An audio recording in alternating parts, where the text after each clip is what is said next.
Hi everyone, I'm Klos, and I'm presenting a project.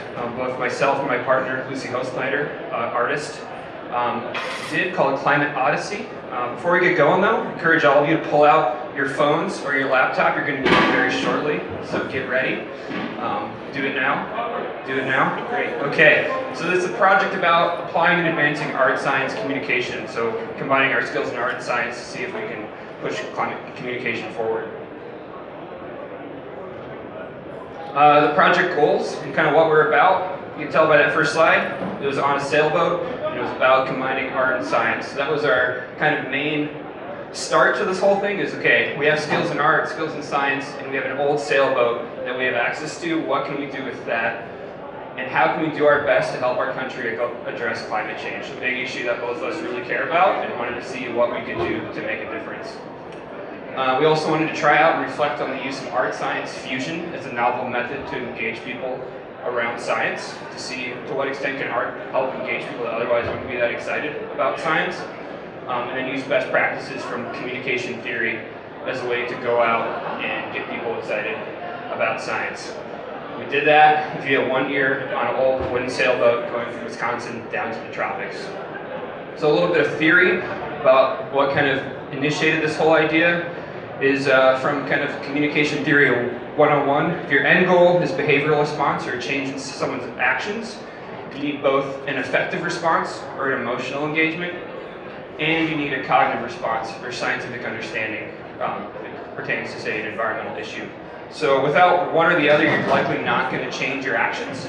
And science is really good at doing the right side of that little psychology diagram there, but on the left side, that's where we're seeing if maybe art can do more to engage people emotionally with an issue, and in the pairing of art and science, can we do more to actually change people's behaviors and actions, particularly around climate change, which is still a big issue we need to address, particularly in our country, recent events. So, Climate Odyssey was born, our idea. We did an Indiegogo campaign as well as NSF and other funding.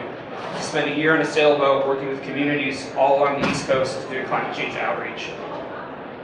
And making art to then engage those people. First we had to fix this old boat, spent a few months doing that, and then we were off, started in the Great Lakes, where the boat was at, headed out, kind of day in the life here, sailing, solar power and wind power was getting us along, living in a little boat, having friends come join along the way, made it through the Great Lakes and the Erie Canal, and then eventually made it to the Hudson River. This is where we started to focus on our climate change work.